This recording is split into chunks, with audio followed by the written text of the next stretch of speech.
साहब का मिलेंगे? वो रहे बेटे। थैंक यू सर, मुझे आपको एक इम्पॉर्टेंट इन्फॉर्मेशन देनी है। किस सिलसिले में? सर मैं नमोनियम सिट्रेट का स्टॉकिस्ट हूँ। जी सर, आज डॉक में लोड करते हुए हमें पता चला कि at least 15 kg ammonium citrate and फिलेंटिन स्टिक्स गायब है sir. What? 15 kg? Yes sir, मैंने पूरा चेक किया, मुझे लगता है चोरी हुई है। तो बहुत बड़ी मात्रा है। लेकिन सर इतने ज्यादा मात्रा में इतने डेंजरस एक्सप्लोजिव्स कोई क्यों चुराएगा? जाहिर सी बात है, कोई बड़ा ब्लास्ट प्लान कर रहा है। सर, इस मामले की सीरियसनेस को देखते हुए मुझे लगा कि मुझे आपको इन्फॉर्म करना चाहिए। ठीक है, आप इनकी FIR दर्ज करवा। Right sir. Thank you. Patel sir, इनके स्टाफ से भी पूछताछ करो।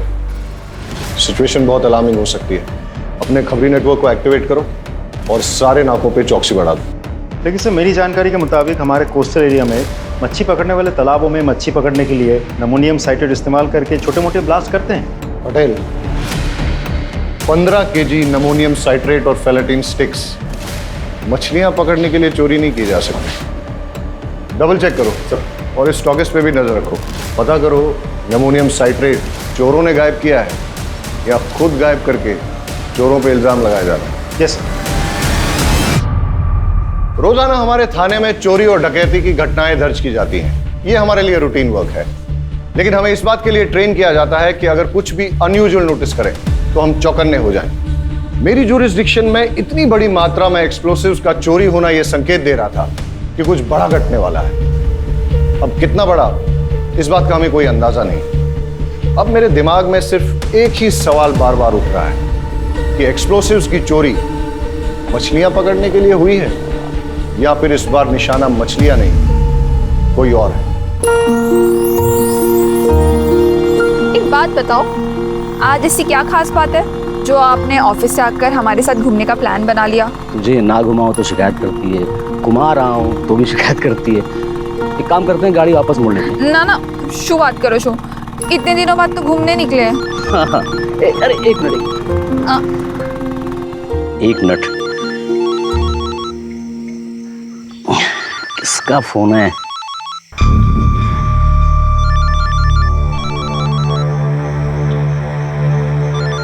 अरे शो, अच्छे कॉल तो उठा लेते। अरे वो अरे लोन वाले का फोन था। ये लोग कभी भी कॉल करते रहते हैं। हाँ सर, यहाँ पे ज़्यादा मच्छी पकड़ने के चक्कर में लोग नमोनियम साइट्रेट का धमाका करते हैं। लेकिन इतनी बड़ी मात्रा में अगर कोई विस्फोटक चुरा रहा है तो इसका इरादा क्या होगा?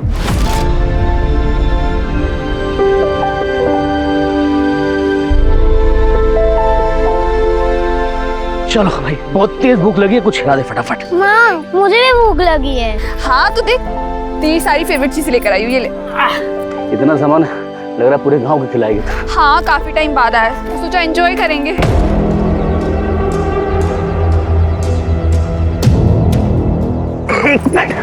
क्या जाओ छो? रुकना।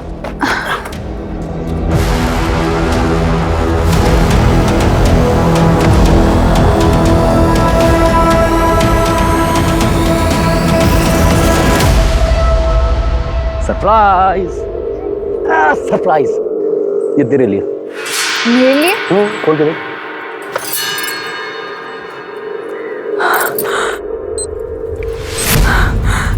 आ तो रेडियो छे। तुझे गाना सुनना पसंद है ना? Thank you. तेरे लिए।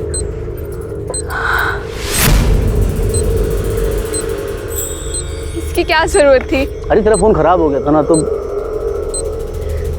Thank you so much. आप मेरा कितना ख्याल रखते हो। अच्छा, सिर्फ थैंक यू से काम नहीं चलेगा, पप्पी भी देनी पड़ेगी। ये लो पप्पी, मुझे भी एक चीज चाहिए। क्या? एक रिमोट कंट्रोल कार। अरे ब्लैकमेलर। अरे यार, ये फोन, किसका फोन आ रहा है बार बार?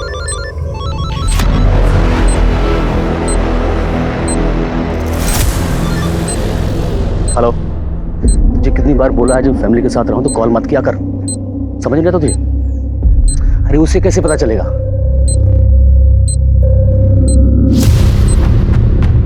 मैं तो संभाल लूंगा, लेकिन अगली बार टाइम देख के, ठीक?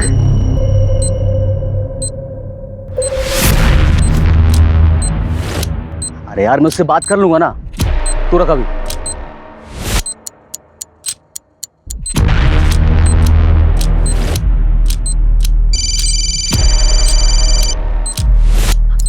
सुनिए ना, किसी का कॉल आ रहा है। मुझे लग रहा है शायद सिम कार्ड वाले कॉल कर रहे हैं। मैं बात करती हूँ।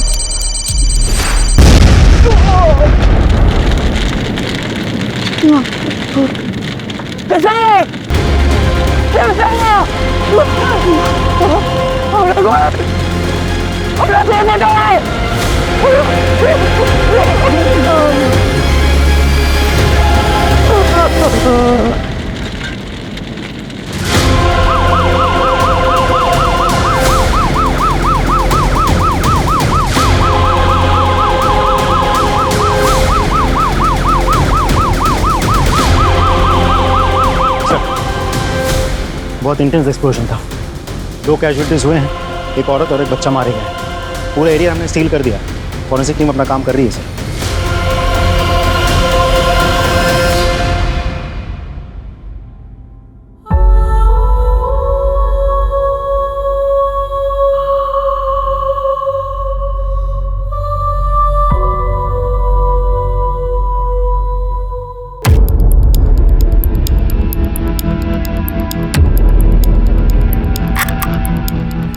टेररिज्म का कोई एंगल? सर प्राइम फेसी तो नहीं लगता, लेकिन इग्नोर भी नहीं कर सकते। चेक करो कि एनआईए की कोई रिपोर्ट है क्या, और आसपास के खबरियों से पूछताछ करो कि उन्होंने किसी टेररिस्ट संदिग्ध व्यक्ति या एक्टिविटी को देखा है क्या, और किसने कुछ देखा है, आई मीन आई विटनेस। जी सर, मैं इधर से जा रहा था और देखा कि वो आदमी अपने बीवी बच्चों के साथ अच्छा खासा खेल रहा है सर। इतने में अचानक उसका फ़ोन आता है और वो बात करते हुए सर उधर जाता है। फिर सर बम का जो धमाका यहाँ हुआ ना सर, मेरे तो कान एकदम सुन पड़ गए। ये तो अच्छा हुआ सर कि आज यहाँ कोई है नहीं, वरना यहाँ काफ़ी भीड़ रहती है सर। ओके, इसका मतलब ये कि यहाँ किसी ने इसलिए धमाका किया ताकि ज्यादा से ज्यादा कैजुअलिटीज हो, मतलब टेररिज्म का एंगल हो सकता है। एक काम करो, सारे एरिया को अच्छे से छान मारो और देखो कोई एविडेंस या क्लू मिलता है क्या, और ये भी चेक करो आसपास कोई सीसीटीवी है क्या। Right sir. हेलो ऑफिसर, क्या लगता है आपको? सर पूरी रिपोर्ट तो मैं पूरी जांच होने के बाद ही दे पाऊंगा। फिलहाल कुछ बेसिक एविडेंस मिले, पिकनिक वाली चीज़ें। सर कुछ अनयूजुअल चीज़ें मिली हैं, जैसे ये ट्रांजिस्टर, टूटा हुआ मोबाइल फ़ोन। तो मुझे लगता है ये जो एक्सप्लोजन हुआ है ये ट्रांजिस्टर बॉम्ब है।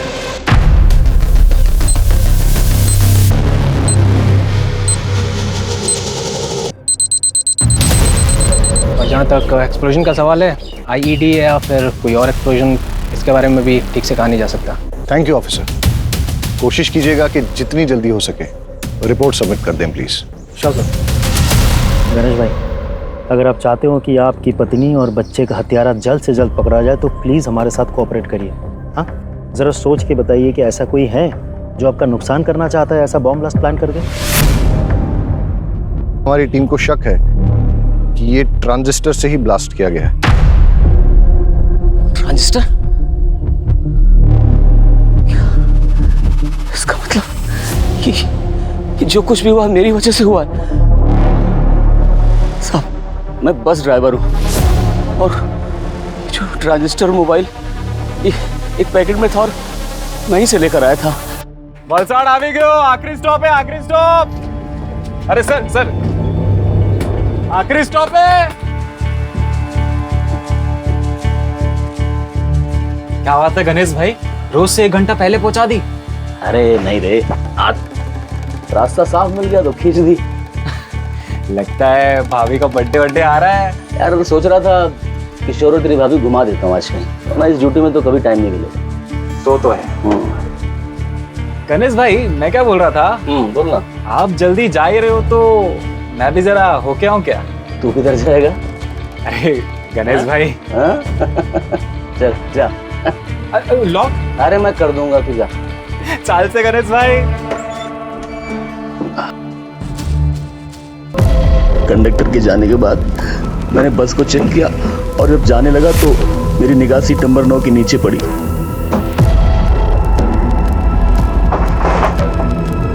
वहां मैंने देखा एक थैली रखी हुई थी। मैंने उठाकर चेक किया तो देखा उसमें एक ट्रांजिस्टर और साथ में मोबाइल भी था। उसे देखकर मेरे मन में लालच आ गया साहब। मैं बीवी और बच्चे की मौत का सामान खुद अपने साथ ले आया। क्या भागा बाप और कितना नीच पति हूं मैं। जब विस्फोट हुआ उस वक्त कहाँ थे आप?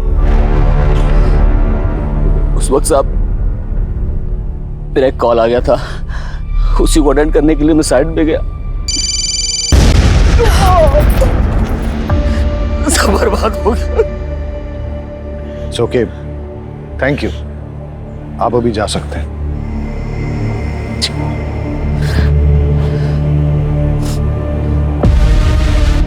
सर, मुझे तो इस गणेश की कहानी पे बिल्कुल भरोसा नहीं है। एकदम सही कह रहे हैं सर, इसकी कहानी पूरी मनगढ़ंत लगती है। एक काम करते हैं सर, इसको उठा लेते हैं। Let's not jump to conclusions. ये वक्त सही नहीं है इससे ज्यादा पूछताछ करने का। अभी जाने दो इसे और अपनी फैमिली का क्रियाकर्म पूरा करने दो। लेकिन हमेशा नजर रखो इस पे और कुंडली निकालो, पता करो किसके साथ उठता बैठता है। और हाँ, पड़ोसियों रिश्तेदारों से पूछो कि इसके फैमिली के साथ कैसे रिलेशन है। कॉल रिकॉर्ड निकालो इसके और देखो कि जब वो विस्फोट हुआ तब इसको किसका कॉल आया था, या कॉल आया भी था या नहीं। और हाँ, उस बस कंडक्टर से पूछताछ करो और ये पता करो कि वो सीट पे कौन बैठा था, किसने अपना लगेज वहां पे छोड़ दिया था या फिर जानबूझ के छोड़ा था ताकि उस आतंकवादी घटना को अंजाम दे सके। नीचे आ। अच्छा, तुम्हें याद है कि सीट नंबर 9 पे कौन बैठा था? Seat number 9? नहीं सर। रजिस्टर या टिकट की कॉपी ऐसा कुछ होगा?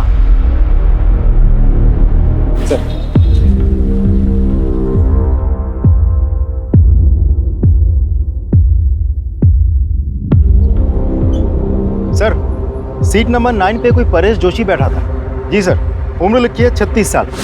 सर, ये परेश जोशी उबरात से बैठा था और ये बस भी उबरात से ही निकली थी। सर, इंटरेस्टिंग बात तो ये है कि गणेश की बीवी उषा, जिसकी बॉम्ब ब्लास्ट में मौत हुई, वो भी उबरात से ही है। सर, मैंने गणेश के पड़ोसियों से बातचीत की। पड़ोस में रहने वाली एक महिला ने बड़ी अजीब बात बताई। अरे साहब, पनौती है वो तो, उसकी तो कुंडली में लिखा हुआ था कि वो जिससे भी शादी करेगा वो मर जाएगी। और उषा तो उसकी तीसरी बीवी है। पहली बीवी जो थी ना, वो तो कार एक्सीडेंट में मर गई थी। और दूसरी बीवी, वो तो बेचारी हमेशा बीमार ही रहती थी और फिर किशोर को पैदा करते समय वो मर गई। और 1-2 साल के बाद में ये उषा को बहलाया, क्योंकि चुपचाप। अरे उषा के माँ बाप ने तो किसी से पूछा ही नहीं। अगर मुझसे पूछते मैं तो मना ही कर देती। सर, एक इंपॉर्टेंट लीड मिली है। गणेश के कॉल डिटेल से पता चला है कि अंडरवर्ल्ड के लोगों के साथ उसकी रेगुलर बातचीत होती थी और ब्लास्ट के वक्त उसे जो कॉल आया था वो कॉल कमलेश केसवानी का था, जो एक अड्डा चलाता है सर चोरी छिपे। और ये गणेश की क्या रिपोर्ट है? कहाँ है वो? सर, आ जाओ। सर, ये क्या बात हुई? मेरी पत्नी और बेटे की चिता की आग भी ठंडी नहीं हुई अभी तक, और आप लोगों ने इस तरह जबरदस्ती बुला लिया मुझे। तुम्हारे बयान ने हमें मजबूर किया है गणेश कि तुम्हें यहाँ फिर से बुलाया जाए। सर, आपको क्या लगता है कि मैंने अपनी पत्नी और बेटे को खुद बम से उड़ा दिया? कमलेश केसवानी, कैसे जानते हो उसे? तुम्हें क्या लगा तुम हमें बताओगे नहीं तो हमें पता ही नहीं चलेगा कि तुम्हें इंपॉर्टेंट कॉल किसका है, जिसे अटेंड करने के लिए तुम घटनास्थल से दूर चले गए थे और उसी टाइम विस्फोट हुआ था जिसमें तुम्हारी पत्नी और बच्चा मारे गए। कमलेश केसवानी ने फोन पे तुमसे क्या कहा और तुम्हारा लेन देन क्या है उसके साथ? सर, जुआ खेलने की लत है मुझे। शुरू में तो बहुत जीता मैं, लेकिन पता नहीं सर 5-6 महीने से किस्मत ही खराब है कि मैं बहुत पैसा हार गया। अब जितने भी देनदार थे सब ने मुझसे पैसे मांगने शुरू कर दिए। मेरे पास पैसे कहाँ थे जो मैं देता? सबसे मैंने हाथ जोड़ कर कहा, भाई पैसे मेरे पास आएंगे तो एक एक पैसा सबको चुका दूंगा मैं एक बड़ा हाथ मारने के इंतज़ार में था कि वो हो जाए तो मैं सबके पैसे वापस कर दूँ। फिर उस दिन कमलेश का फ़ोन आया, उसने बोला कि एक बहुत बड़ी बाजी होने वाली है जिसमें कुछ नौसिखिए खेल रहे हैं। उसने बोला कि तुम जल्दी पहुँच जाओ और अगर तुम गेम खेल लोगे तो अच्छे खासे पैसे जीत जाओगे। बस इतना ही या कुछ और भी है? नहीं, इतना ही कहा था। अच्छा, वो ट्रांजिस्टर बॉम्ब तुम्हें कहाँ से मिला? बस में सीट नंबर 9 के नीचे से मुझे मिला। झूठ बोल रहे हो तुम गणेश। बॉम्ब तुमने बनाया, फिर ये सारी झूठी कहानी तुमने बनाई ताकि लोगों की सिंपैथी मिले, कोई तुम पे शक ना करे। सर, मेरा यकीन कीजिए, मैं झूठ नहीं बोल रहा हूँ, मैं सच बोल रहा हूँ।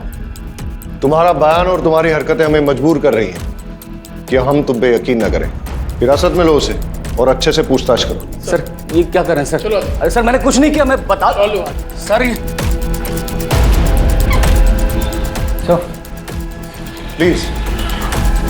सर, एक बहुत बड़ी इन्फॉर्मेशन मिली है, इसलिए मुझे खुद ही आना पड़ेगा। सर ये जो बॉम्ब ब्लास्ट हुआ है इसमें नमोनियम साइट्रेट और फिलेटिन स्टिक्स का इस्तेमाल हुआ है।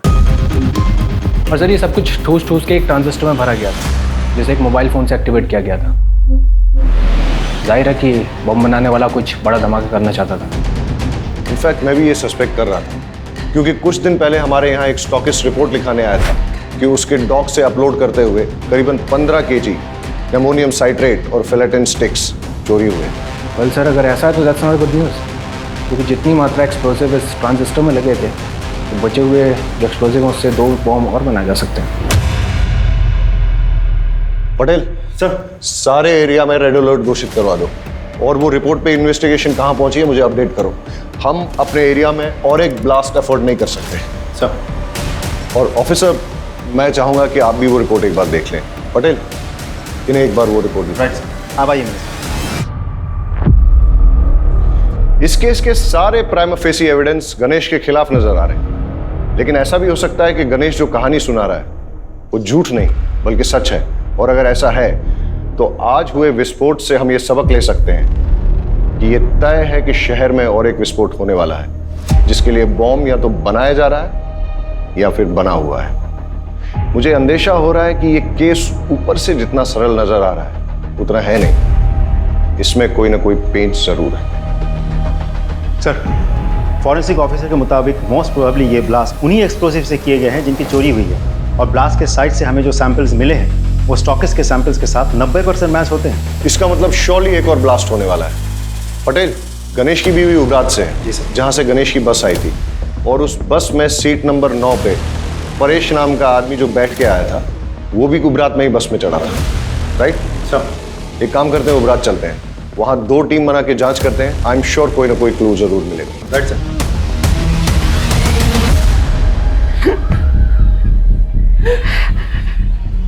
देखिए, हमें आपकी बेटी की मौत का बेहद अफसोस है, लेकिन क्या करें, कातिल को पकड़ना भी तो ज़रूरी है। उसके लिए हमें ये जानना बहुत ज़रूरी है कि ऐसा कोई इंसान है जो आपकी बेटी को मार सकता है, जैसे कि आपका दामाद गणेश। नहीं साहब, गणेश पे शक करने की कोई वजह नहीं हमारे पास। अच्छा, गणेश के अलावा ऐसा और कोई जिसके साथ उसकी कोई दुश्मनी हो, कोई अनबन हो? उषानो जूनो बॉयफ्रेंड विनायक दवे नाम है उसका। 1 नंबर दारूडियो ने गुंडो छे। उसने अपनी चिकनी चुपनी बातों में उषा को फंसा लिया था, पूरे उपरात में बदनाम कर दिया था। बड़ी मुश्किल से हमने अपनी बेटी को समझा बुझाकर उससे पीछा छुड़वाया। यहाँ उषा से कोई शादी करने को तैयार नहीं था। ऐसे में अपने रिश्तेदारों के जरिए हमें गणेश का रिश्ता आया। और विनायक का क्या रिएक्शन था? वो तो धमकियों पे उतर आया था, धमकी देने लगा था कि उषा को नहीं छोड़ेगा। इस उषा के कॉल डिटेल्स निकलवाओ और लोकल पुलिस को कहो कि विनायक दावे के बारे में पूछताछ करें और हमें रिपोर्ट करें। जी सर। परेश जोशी। जी हूँ चू, और ये मेरी वाइफ मेघा। अच्छा, जब आप उबरात से वलसाड जा रहे थे तो आपके पास कोई बैग था? हाँ था, पर वो बैग तो अब भी मेरे पास है, ये रहा। आर यू श्योर कि बस में आपसे कुछ छूटा नहीं था? नहीं सर, बैग के अलावा मेरे पास कुछ भी नहीं था। चले परेश भाई, सुना है कि आज अपनी तरफ मछलियां। पुलिस? परेश भाई सो थी हो? सब ठीक है ने? भाभी? सर ये मेरा दोस्त है सागर कोहली। ठीक है, अभी तो हम चलते हैं, लेकिन अगर आपको इस बीच कुछ भी याद आता है तो हमें बताइएगा जरूर। जी सर, पक्का।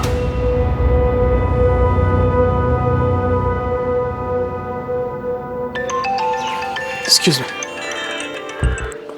Hello, thank you sir. Forensic team की कॉल थी सर। टीम ने उस ट्रांजिस्टर के मेक और मॉडल का पता लगा लिया है। साथ ही उस फोन का IMEI नंबर भी मिल गया सर, जिसे डेटोनेटर के लिए इस्तेमाल किया गया था। एक बात और सर, उस फोन पर सिर्फ एक कॉल आई थी और वो कॉल उबरात के किसी PCO से था।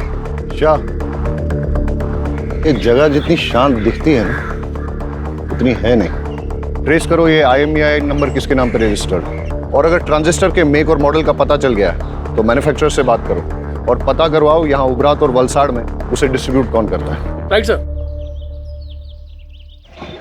सर, उषा के माँ बाप से मेरी बात हुई। उषा के पेरेंट्स ने उषा की शादी उसके पुराने प्रेमी विनायक दवे से नहीं, गणेश से करवाई थी। ये विनायक के बारे में कुछ पता किया? से गुंडा और शराबी है, और वो लगातार उषा को शादी के बाद से धमकी दे रहा था कि अगर वो वापस लौट के उसके पास ना आए तो वो सिर्फ अपने आप को ही नहीं, उषा को, उषा के हस्बैंड को और बच्चे को, सबको मार देगा। ये मैसेज अभी भी उषा के फ़ोन में है। तो विनायक कहाँ है अभी? उठा लिया सर। गणेश की बस में ट्रांजिस्टर बॉम्ब तूने प्लांट किया ना? नहीं सर, कुछ नहीं किया।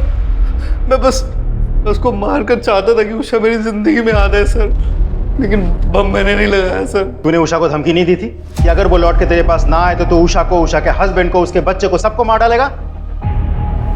मैंने धमकाया था सर, मैं उसे नहीं भूल पा रहा था सर, लेकिन विस्फोटक में मेरा कोई हाथ नहीं है सर। सच में सर। देखते हैं तेरी बात में कितनी सच्चाई है।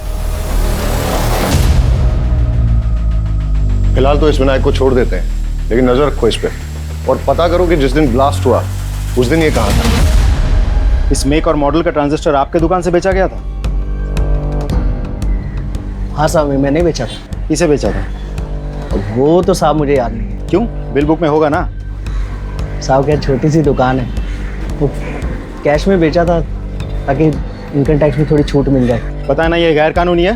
हाँ, उस ट्रांजिस्टर का इस्तेमाल बॉम्ब ब्लास्ट में किया गया है। अरे साहब मुझे पता नहीं, मैं तो गरीब आदमी हूँ, मुझे माफ़ कर दो। अच्छा, जिसे वो ट्रांजिस्टर बेचा था उसकी शक्ल याद है? कहीं ये तो नहीं था वो आदमी? नहीं साहब, वो तो एक औरत थी। औरत थी? जी साहब, बल्कि साहब वो तो आज एक और ट्रांजिस्टर लेके गई है। मैंने उसको पूछा मैडम क्या बात है एक के बाद एक, तो बोली कि उसके जिस दोस्त का बर्थडे था उसको मना नहीं पाई, तो बोली कि परसों किसी उसके दूसरे दोस्त का बर्थडे है, बोली इस बार अच्छे से धूम धड़ाका करूँगी।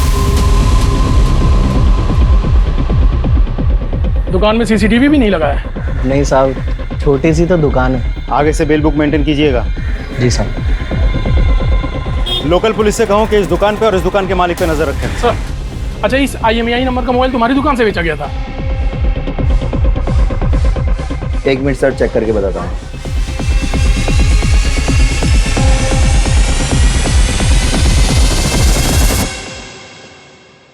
जी सर। किसको बेचा था? एक औरत ने बर्थडे गिफ्ट देने के लिए मोबाइल खरीदा था और उसी के नाम पे सिम भी लिया था।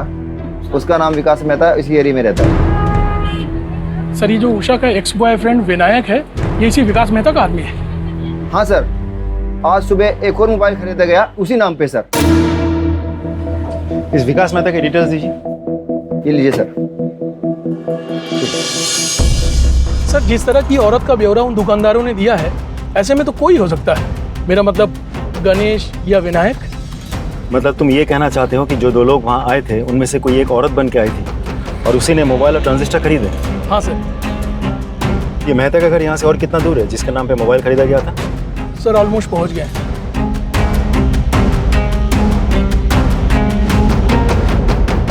ओह हेलो, क्या ये सरकारी गार्डन नहीं है जो अंदर घुसते चले जा रहे हो? मेरा घर है, मेरी परमिशन के बिना यहाँ पत्ता भी नहीं हिलता। वलसड में जो बॉम्ब ब्लास्ट हुआ था, क्या जानता है उसके बारे में? इतनी जानकारी है जितनी न्यूज़ और पेपर में दिखाई गई थी, समझा? अच्छा, तो जिस मोबाइल से उस बॉम्ब को एक्टिवेट किया गया था उसका रजिस्ट्रेशन तेरे नाम पे क्या कर रहा है? हाँ? सर शुभ बात करो तो मैं, कौन सा मोबाइल, कैसा मोबाइल? सर मेरा मोबाइल मेरे पास है सर। क्यों, अभी टोन चेंज हो गया तेरा? सर मैं सच बोल रहा हूँ, मेरा मोबाइल मेरे पास है। आप, मुझे नहीं पता आप कौन से मोबाइल की बात कर रहे हैं। सर ये ऐसे नहीं मानेगा, इसको पुलिस स्टेशन लेके चलते हैं, फिर सब सच उगलेगा। वलसड में बॉम्ब ब्लास्ट करवाने के जुर्म में तुझे गिरफ्तार किया जा रहा है। और कोई सवाल? या IPC की कौन सी धारा लगाऊं यही बता दूं? लेकर आओ इसे। चल मेरी बात सुनो, मेरा कुछ नहीं है इसमें। अरे अरे हिम्मत भाई, हमारी बात मारो। अरे मैं कहीं नहीं करी, मैंने क्या मारो जो ऊपर। अरे अरे साहब मेरा यकीन कीजिए, मैंने कुछ नहीं किया, वो बॉम्ब प्लान नहीं किया मैंने। ये विनायक तेरा ही आदमी है ना जिसे तूने गणेश की बस में बॉम्ब रखवाया था? अरे साहब वो एक नंबर का नशेड़ी और शराबी किस्म का इंसान है, वो क्या किसी बस में बॉम्ब प्लान करेगा? उसे शराब पीने से तो फुर्सत मिलती नहीं है। साहब जो हमारी बात सांभो, तब खोटा मानस ने पकड़ी मुक्की से। अरे वो बाहर गुनेगार फिर रहा है, उसको पकड़ो जाके। ये जब तक सच ना उगले ना, उठते रहो इसे। हमारी बात सांभो, तब खोटा मानस से पकड़ो। सर मेहता कुछ बोला? बहुत तोड़ा सर, लेकिन मुंह नहीं खुल रहा। बहुत शातिर है। बैकग्राउंड क्या है उसका? नामी गुंडा है सर, आसपास के एरिया में दादागिरी करता फिरता है। ऑलरेडी बहुत सारे केसेस दर्ज है उस पर। एक बात और सर, मेहता के जिस KYC डॉक्यूमेंट्स पर वो सिम कार्ड खरीदा गया था वो फेक है, मतलब कोई मेहता को इस केस में फंसाना चाहता है? हो सकता है और नहीं भी हो सकता, लेकिन तुमने कहा कि मेहता बहुत शातिर है और कई केसेस दर्ज हैं उसमें, इसलिए ऐसा हो सकता है कि अपने आप को प्राइमा फेसी सस्पेक्ट बनाने के लिए उसने ये सब जानबूझ के किया और बाद में सिंपैथी पाकर सस्पेक्ट लिस्ट से बाहर हो गया। मोबाइल और ट्रांजिस्टर की दुकान से कुछ पता चला? सर कुछ खास नहीं, लेकिन दोनों दुकानदारों ने एक अजीब बात कही। जिस लड़की ने पहले मोबाइल और ट्रांजिस्टर खरीदा वो आज सुबह फिर आई थी। जब दुकानदारों ने पूछा कि ऐसी भी क्या खास बात हो गई, तो पता है उस लड़की ने क्या कहा? उसने कहा कि कल जिस फ्रेंड का जन्मदिन था वो हम ढंग से मना नहीं पाए, लेकिन परसों एक और फ्रेंड का जन्मदिन है, वो हम बहुत धूमधाम से मनाएंगे। कुछ समझ में आया पटेल? अपराधी के दिमाग में जो चल रहा होता है वो अक्सर कहीं ना कहीं उसके मुंह से भी निकल जाता है। कल का जन्मदिन ठीक से मना नहीं पाई, यानी कल जो ब्लास्ट हुआ, परसों फिर से जन्मदिन मनाएगी, वो भी धूमधाम से। मतलब समझते हो इसका? मतलब परसों और एक ब्लास्ट होने वाला है, लेकिन हमें नहीं पता कि कब और कहां। और परसों का मतलब ये भी कि हमारे पास सिर्फ 48 घंटे हैं उसे रोकने के लिए।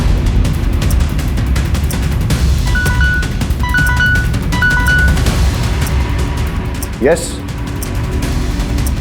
व्हाट? विकास मेहता के खिलाफ आपकी पत्नी ने मॉलेस्टेशन की रिपोर्ट लिखाई थी? जी हाँ सर। दरअसल उस दिन परेश जी अपने दोस्त के साथ सूरत गए थे और मैं घर पर अकेली थी।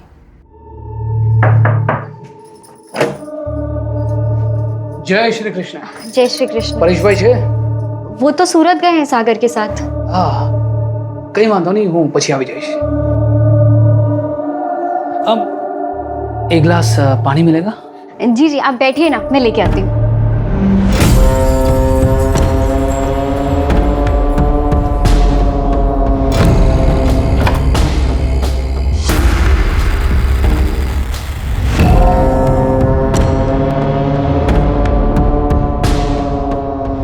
लीजिए पानी। ये क्या कर रहे हैं आप? इतनी मासूम मत बन, तो बहुत अच्छे से जानती है मैं तुझसे क्या चाहता हूँ। भाई, सुनीता बहन, बचाओ।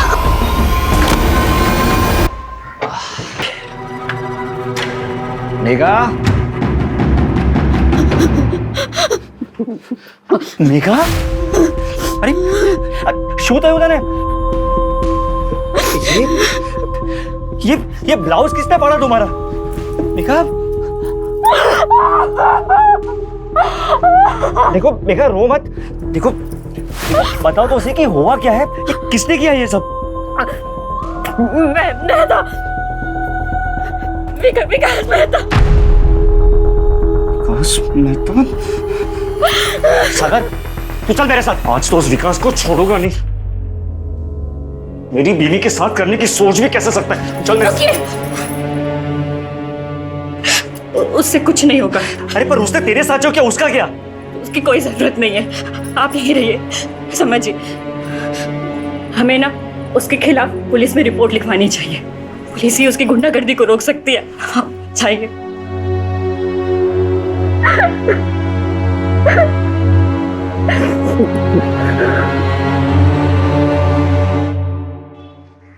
सर मुझे तो लगता है, excuse me sir. Hello sir, मुझे तो लगता है मेहता ने ही बॉम्ब प्लांट किया था या करवाया था, और टारगेट था परेश।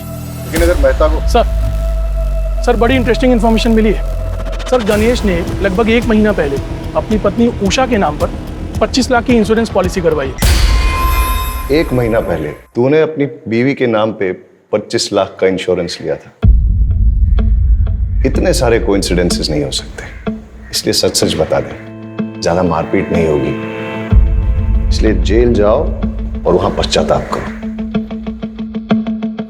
वरना खाल खींच के उसमें तेज मसाला भर दूंगा, समझा? जितना मुझे पता था मैंने सब आपको बता दिया। इससे ज्यादा मैं कुछ नहीं जानता। सिर्फ सच बोलेगा। सच ही तो बोल रहा हूँ सर, कि मेरी बात का कोई विश्वास ही नहीं कर रहा है। चल ठीक है, मान लेते हैं। फिर ये बता कि तेरे अलावा तेरा बीवी और बच्चे की मौत से किसी और को फायदा हो सकता है क्या? गौतम। कौन गौतम? मेरा बड़ा भाई। वो चाहता था कि मैं और मेरा पूरा परिवार खत्म हो जाए। साफ साफ बता। सर, मेरा भाई गौतम और उसकी वाइफ सीमा दोनों की शादी के बाद बेटा हुआ था, उस वक्त मैं कॉलेज में पढ़ रहा था। एक दिन मैं अपने भतीजे को, मतलब उनके बेटे को बाइक पे बिठा के घुमाने ले गया और एक्सीडेंट हो गया जिसमें वो मर गया। ये सब मेरी शादी के पहले हुआ था सर। मैंने उन दोनों से बहुत माफ़ी मांगी, लेकिन उन्होंने मुझे माफ़ नहीं किया। ज़िंदगी भर का बैर पाल लिया। अभी 4-5 महीने पहले की बात है सर। माँ की तबीयत बहुत ख़राब थी तो पिताजी ने हम सबको बुलाया था। ये सरासर अन्याय है पिताजी।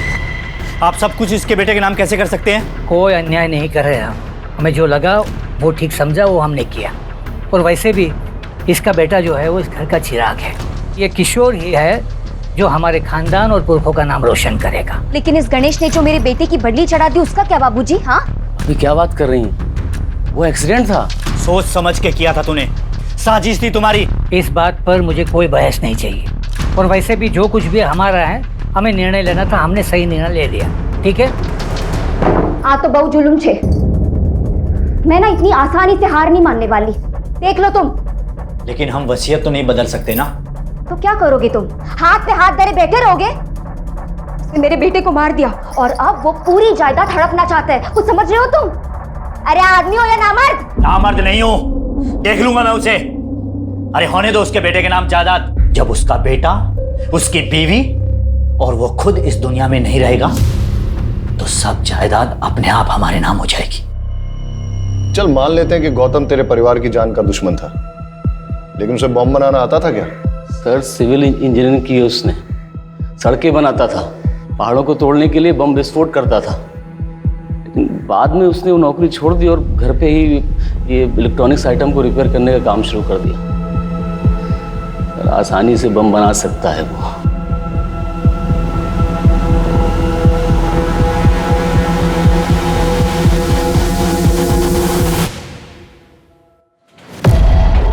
गौतम भगत जी, तुम्हारे भाई की बीवी और बच्चे की मौत हो गई बॉम्ब ब्लास्ट में, तुम एक बार देखने तक नहीं गए? अगर आप मुझे ढूंढते हुए यहाँ तक आए हैं तो साफ जाहिर है आपको पता है मैं क्यों नहीं गया।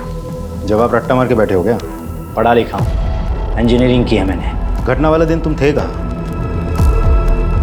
मैं अपनी बीवी और बेटी के साथ अपनी साली के घर गया था, राजपीपला। बस से गए थे? टिकट तो होगी? कोई सर्टिफिकेट है जो संभाल के रखा जाए? तुम्हारी बेगुनाही का सर्टिफिकेट हो सकता था। मुझे अपनी बेगुनाही साबित करने में कोई दिलचस्पी नहीं है। आप काफ़ी दूर से आए हैं, कुछ लेंगे? ठंडा पानी कुछ? आज तो कुछ नहीं लूँगा, लेकिन जिस दिन तुम्हारे खिलाफ सबूत हाथ लग गया ना, उस दिन तुम्हें लेने ज़रूर आ जाऊँगा। चले आइएगा, तब तक मैं अपना बचा हुआ काम कर लेता हूँ। क्या है कि मुझे परसों तक एक बहुत बड़ी डिलीवरी देनी है।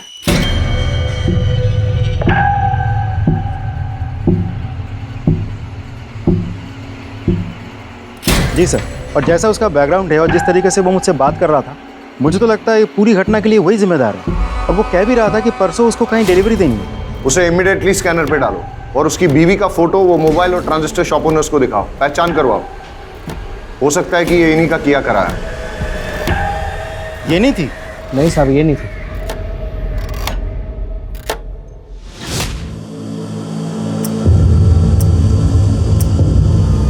Yes sir.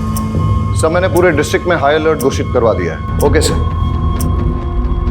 हेडक्वार्टर से बात हो रही थी, सिचुएशन बहुत टेंस है, लेकिन जब तक हमें कोई क्लू नहीं मिल जाता तब तक हम पिन पॉइंट करके किसी एरिया की सिक्योरिटी नहीं बढ़ा सकते। ब्लास्ट कहीं भी हो सकता है। सर अजीब सिचुएशन है, एक भी क्लू नहीं मिल रहा है।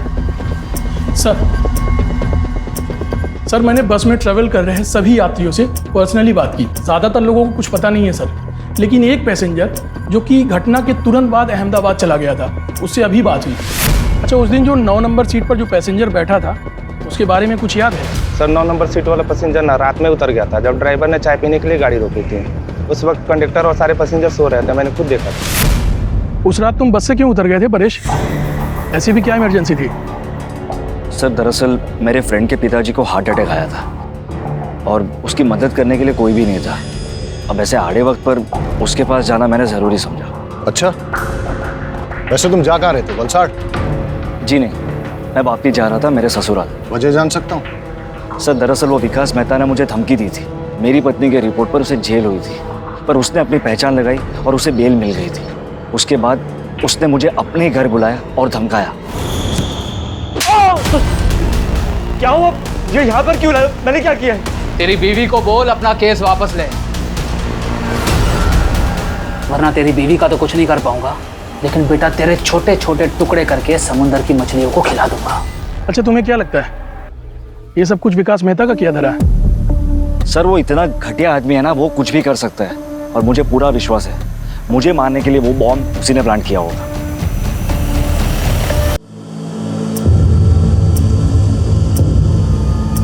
सर एट प्रेजेंट हमारे पास टोटल 5 थियरीज है जिन पे हम काम कर सकते हैं। पहली, गणेश ने अपनी बीवी उषा को मारने के लिए बॉम्ब प्लांट किया। सारे स्टेटमेंट्स और कोइंसिडेंस के मुताबिक गणेश हमारा प्राइम सस्पेक्ट बनता है। दूसरी, गणेश के भाई गौतम ने अपनी दुश्मनी और प्रॉपर्टी पाने के चक्कर में गणेश और उषा को मारने के लिए बॉम्ब प्लांट किया, लेकिन हमारे पास गौतम के खिलाफ कोई ठोस सबूत नहीं है। तीसरी, मेहता ने परेश को मारने के लिए बॉम्ब प्लांट किया। मेहता के पास मोटिव भी है, उसका बैकग्राउंड उसे सपोर्ट भी करता है, बट अगेन उसके खिलाफ भी हमारे पास कोई ठोस सबूत नहीं है। और सर चौथी थ्योरी के हिसाब से विनायक ने अपनी गर्लफ्रेंड उषा के पति को मारने की प्लानिंग की। उसके पास मोटिव तो है सर, बट हमारे पास कोई प्रूफ नहीं है। और सर पांचवी थ्योरी ये कह रही है कि हो सकता है ये कोई टेररिस्ट अटैक हो जो कि भरी हुई बस में एक बड़ा धमाका करना चाह रहा था। और थ्योरी नंबर 6, ये सब इस परेश का किया धरा है ताकि ये मेहता को इस केस में फ्रेम कर सके। And not to forget, Paresh एक मछुआरा है, इसलिए अमोनियम साइट्रेट का इस्तेमाल करना जानता है। यस, हाँ, ओके। गौतम के घर पे रेड करने का वारंट मिल चुका है, उसके घर पे रेड करो और देखो क्या मिलता है। ओ हेलो, आप फिर चले आए? टाइम देखा? देखा, तुम्हारे लिए खराब है। शाह, एक्सक्यूज मी सर, आप ऐसा नहीं कर सकते। सर्च वारंट, आपकी परमिशन के लिए वेट नहीं करूंगा। Please cooperate. शाह करके तलाशी लो। सर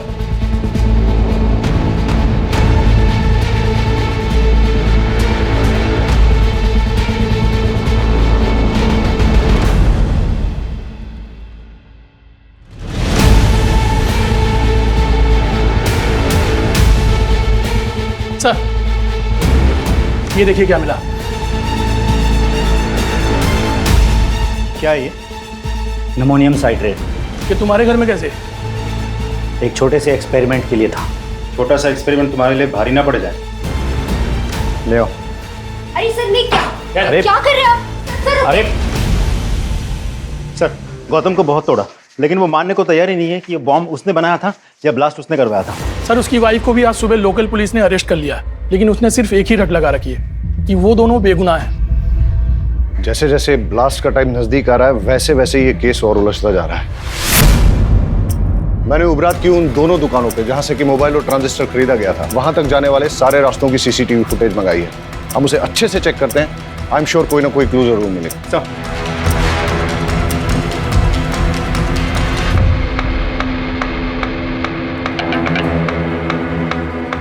हमें सारे एविडेंस बारीकी से चेक करने चाहिए।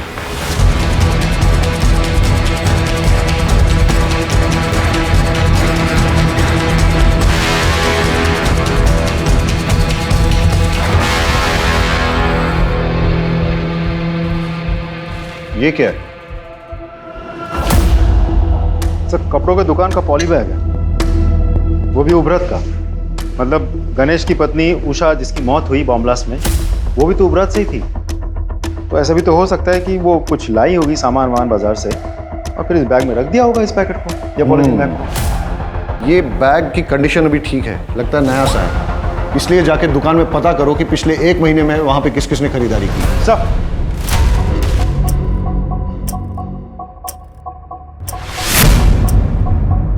अच्छा, सामान बेचने के बाद आप लोग बिल बुक तो मेंटेन करते होंगे? जी सर। तो पिछले 1 महीने में जो भी सामान आपने बेचा है उसके बिल्स दिखाइए। Yes sir.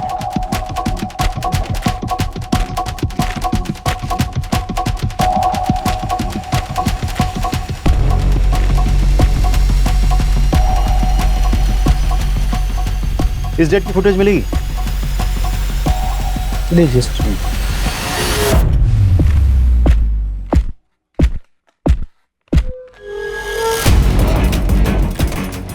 ये जानते हैं आप? हाँ सर। सारे फुटेजेस ले लो। सर, ये थी वो औरत। हाँ सर, यही थी। यही औरत थी वो? जी साहब, यही थी।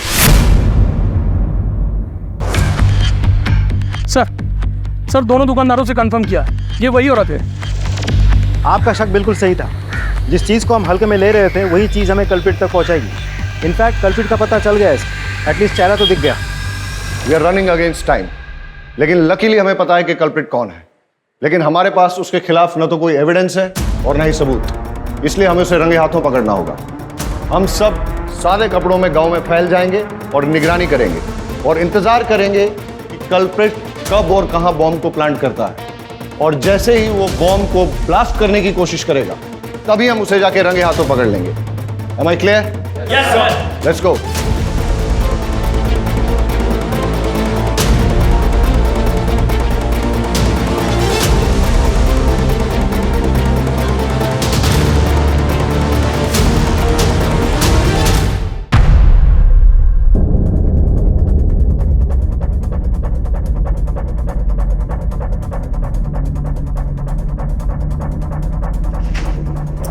अमोनियम साइट्रेट है सर। हाँ पटेल। सर हमारा शक बिल्कुल सही निकला। चुराया हुआ अमोनियम साइट्रेट और फिलेटिन स्टिक्स यहाँ छुपाए गए हैं और बॉम्ब बनाने का सारा सामान भी यहाँ मौजूद है। तुम उस पर नजर जमाए रखो, मैंने भी इसको रडार पे ले लिया है। Right sir. मेघा चलो निकलो जो। जल्दी आइएगा। ओके मेरी जान।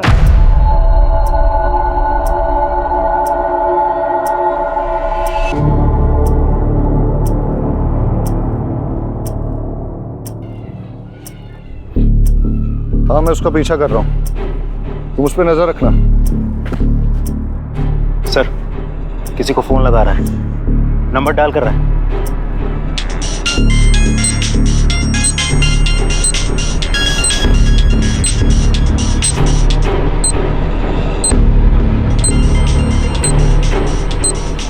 आवाज क्या थी आज?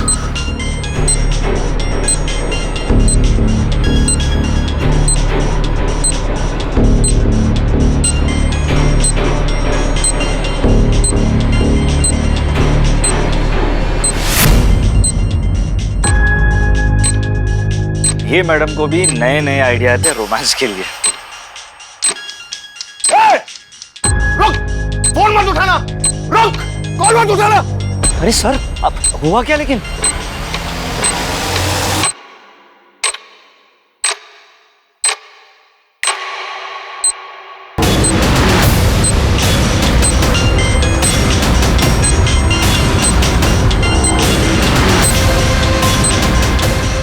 सर ये है क्या? ये कॉल नहीं था, तुम्हारी मौत का फरमान था। जिसको चाहे फोन लगा ले बेटा, कोई नहीं आने वाला है। लड़की बन के बहुत झांसा दे दिया है तूने। बताओ क्यों किया ये सब? मैंने ये सब मेघा को पाने के लिए किया था। दरअसल परेश मछली पकड़ने के सिलसिले में ज़्यादातर घर से बाहर रहते थे। उसी दौरान मैं और सागर एक दूसरे के करीब आए और मैं प्रेग्नेंट हो गई। परेश को लगा कि वो बाप बन गया है, लेकिन मैं जानता था मेघा बहुत दिनों तक सच छुपा नहीं पाएगी। इसलिए हमने एक प्लान बनाया। मैंने डॉक पर से एक्सप्लोसिव चोरी किए और एक हाई इंटेंसिटी बम बनाया और परेश को बस पर चढ़ाते वक्त उसके सीट के नीचे सरका दिया और एक मोबाइल भी रख दिया। मेरी कैलकुलेशन के अनुसार जब बस वलसाड़ पहुंचती तब मैं उस मोबाइल पे कॉल करता और परेश अपने सामान के साथ मोबाइल देखता तो उस कॉल को ज़रूर उठाता और बॉम्ब फट जाता। लेकिन हमारी बदकिस्मती, उस दिन वो बस समय से बहुत पहले ही वलसाड़ पहुंच गई और जब हमने कॉल किया तब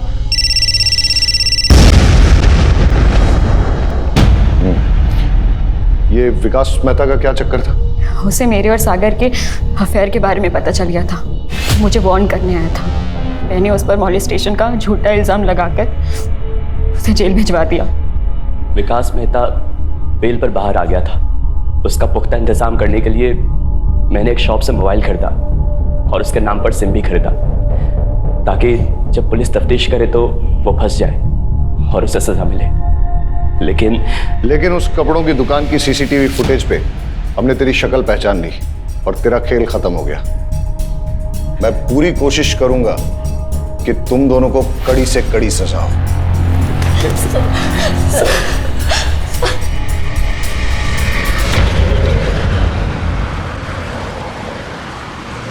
अजीब ड्यूटी है हमारी, हर किसी पर शक करना पड़ता है, लेकिन हमारे प्रोफेशन में शक न करना एक गुनाह है। लेकिन जब एक गणेश जैसे मासूम पर शक करना पड़ता है और उसे कड़े तरीके से पूछताछ करनी पड़ती है और आखिरकार जब सच सामने आता है, बड़ा दुख होता है। कई बार सोचता हूं कि क्या गलती थी गणेश की पत्नी उषा की या उसके बेटे किशोर की। उनका क्या लेना देना था परेश, सागर, मेहता, मेघा, इन सब से, इनके गलत संबंधों से या इनकी दुश्मनी से। लेकिन फिर भी इस षड्यंत्र का शिकार उन्हें बनना पड़ा। वजह लालच।